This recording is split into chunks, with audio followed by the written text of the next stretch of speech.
Hey everybody, and welcome back to another Wi-Fi battle. Today we have week 2 of the NGDL3 versus TheKillerNacho, the guy who actually runs the draft league. He is also a very tenured PokeTuber who we have battled 3 separate times here on the channel. I will go ahead and leave a link to his channel in the video description so you guys can check that out after if you haven't already. And looking at his team, he really didn't bring anything that I wasn't expecting, knowing his full draft lineup.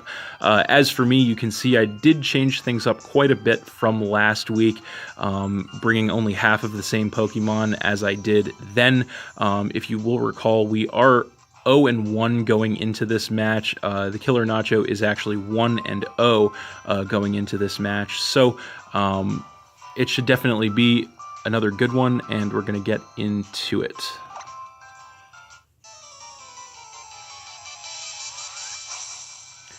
So looking at his team, I really wasn't sure what he was going to want to lead with, and he actually just decides to lead with the Masquerain, as I decided to lead with my Raikou. So he is going to get the Intimidate to lower my attack, showing me that he is faster than me, as my pressure does activate after that. So he is actually going to go for the switch right away, doesn't want to take an attack from me, and he is going to go directly into his Heatran, as I am just going to take this opportunity to Volt Switch to get some chip damage on whatever he left in. I am Choice Specs, but even so, that only takes him down by about a third. But I do get the mandatory switch, and off of that I am going to come in with my Snorlax. And that is going to go ahead and force him to switch. He doesn't want to risk getting taken out with a ground attack, so he is going to come back in with the Masquerain, and he is going to get the Intimidate to lower my attack. Unfortunately, I did go for the Earthquake, hoping he would stay in, so not going to do anything there. So this turn he is just going to go for a Sticky Web to go ahead and get that set up on my side of the field to reduce the speed of all my incoming Pokemon. I'm just going to go for an Ice Punch here, which is going to drop him down to about a third, which was good. So this turn he is going to go for a switch directly into his Vaporeon, probably predicting another Ice Punch, but I do go for the Body Slam instead, just in case he decided to switch. It does take him down by about a third, and I do get the Paralysis, which was actually pretty nice on my side, and then he is going to regain some health with the Leftovers. So here I am going to outspeed him because he is paralyzed. I am just going to stay in and go for the Wild Charge, which does knock him down to about a quarter health, but he does survive. I do take a little bit of recoil, and then he does hit me up with a Scald, which isn't going to do too much, and thankfully I do not get burned from that, as we are both going to regain some health from the Leftovers. So this turn I am going to go for the switch. I'm predicting him to either want to switch out or protect, so I feel like I should be able to get a free switch into my Raikou. I am going to get my speed lowered from the Sticky Web, but my pressure is going to come back into play, and he does protect here, so not going to do anything there.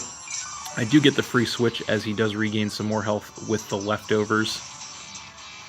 So he is going to switch out once again here, doesn't want to get taken out with an electric attack, so he is going to come back in with the Heatran, as I am just going to go for the Volt Switch once again, predicting a switch on his side. So that does knock him down to about a quarter health, which was nice, and off the mandatory switch I am going to come in with my Hitmonlee, and I am going to have my speed lowered from the Sticky Web. So, because of that, he actually does outspeed me, which does suck. He is going to hit me with a Lava Plume, but it is only going to take me down by a little less than half. I am going to go for a knockoff in return, which is not quite enough to take him out, unfortunately. I do get rid of the Chople Berry there, which was interesting. He is going to hit me up with another Lava Plume. Fortunately, I do survive that in the red with 17 health, which lets me hit him with one more knockoff to finish off the Heatran, dropping him down to 5 Pokemon. So then he is going to come in with Beedrill, and he is going to go for the Mega Evolution here into Mega Beedrill. And he is definitely going to outspeed me. He is just going to go for the U-turn, which is going to be more than enough to finish off my Hitmonlee, dropping me down to 5 Pokemon as well. And of course, he is going to get the mandatory switch off of that and come in with the Masquerain once more. So then I am going to come back in with my Raikou, and again I am going to have my speed lowered by the Sticky Web, and my pressure is going to come back into play. And he is definitely going to outspeed me here. He is just going to hit me with a Bug Buzz, trying to get as much damage as possible. That does take me down by about a third, which was not bad. And he does get the special defense drop. Not really going to matter, though, since I am just going to go for another Volt Switch here, which is definitely going to be enough to finish off the Masquerain, dropping him down to 4 Pokemon. And off that mandatory switch, I am going to come back in with my Snorlax. And I am going to have my speed lowered by the webs once again. And I am going to regain some more health with the leftovers. So then he is going to come in with the Como-O. And here I just decide to stay in, not wanting to risk a switch here. So unfortunately he just goes for the close combat straight away. And that is going to cut both his defenses, but also going to one-shot kill my Snorlax, unfortunately, and drop me down to 4 Pokemon. So then I am going to come in with my Alakazam and have my speed lowered from the sticky webs, of course. And he is going to go for the switch here.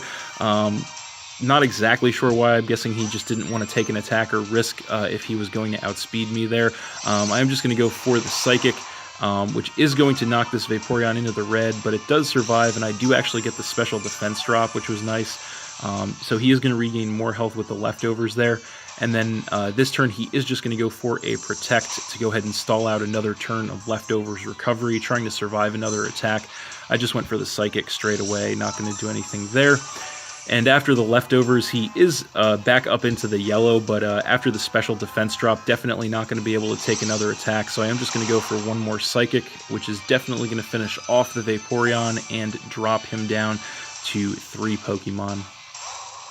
So then he is going to come back in with the Beedrill, and I am going to go for the switch here. I do want to conserve my Alakazam for later, so I am going to come in with the Raikou basically as fodder at this point, since I don't think I can take an attack from any of his Pokemon.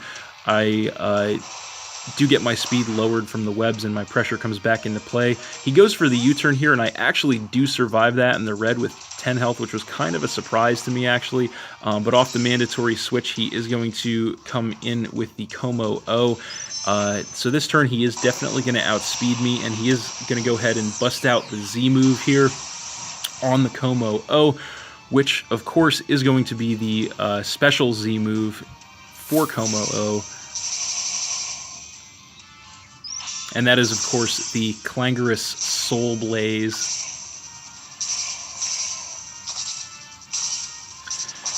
So, really cool move. And obviously, that is going to be more than enough to finish off my Raikou, dropping me down to 3 Pokemon. But even more unfortunate than that, he does get the +1 in all of his stats there off the move, which is pretty unfortunate for me. So I am going to go ahead and come in with my Alakazam once again, and I am going to have my speed lowered by the sticky web. And he is definitely going to outspeed me after that. He is going to go for an X-Scissor, which he actually does carry, which was kind of a surprise. But, of course, I am going to be able to survive that because I do have the Focus Sash on. I'm going to go for a Psychic in return, hoping to take this thing out. Unfortunately, he does survive that just barely in the red, which does really suck for me. So that is just going to let him go for another X-Scissor, which is going to be more than enough to finish off my Alakazam, dropping me down to 2 Pokemon. So then I am going to come in with Aggron, and I am going to have my speed lowered by the webs once again. And I am going to go straight for the Mega Evolution here into Mega Aggron. And he is definitely going to outspeed me here. He is going to go for the close combat, trying to get as much damage as possible. Even with the increased attack, I am able to survive that with about a third of my health. I am max physical defense, and I am going to go for the Iron Head in return. I actually do get the crit there, which did not matter at all. That is going to be more than enough to take out the Como-O, dropping him down to 2 Pokemon. So then he is going to come in with Tapu Lele and get the Psychic Surge to set the Psychic Terrain on the battlefield. And he is going to outspeed me for sure. He is going to go for the Focus Blast. Unfortunately, he does connect with that. And unfortunately, it is enough to finish off my Aggron, dropping me down to just 1 Pokemon. So I am going to come in with Goodra then, and of course have my speed lowered by the sticky web. And he is definitely going to outspeed me. He goes for the Focus Blast again, showing me he is choice itemed, but he actually does miss, which was nice. I do go for the Flamethrower here, kind of hoping he would switch into the Beedrill, but he does stay in. It only takes him down by about a quarter. So this turn he actually does make the switch into the Beedrill here, as I actually do go for the Sludge Bomb, anticipating he would stay in there. So kind of an unfortunate turn of events for me.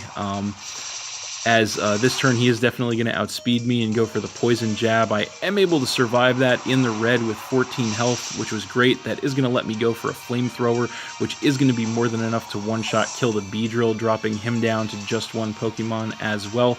But unfortunately, his last Pokemon is that Tapu Lele, which is definitely going to outspeed me. He is just going to go for a Moonblast, which is going to be more than enough to finish off my Goodra. And that is game. So I lost that one 1-0 to the Killer Nacho, but that was a great match.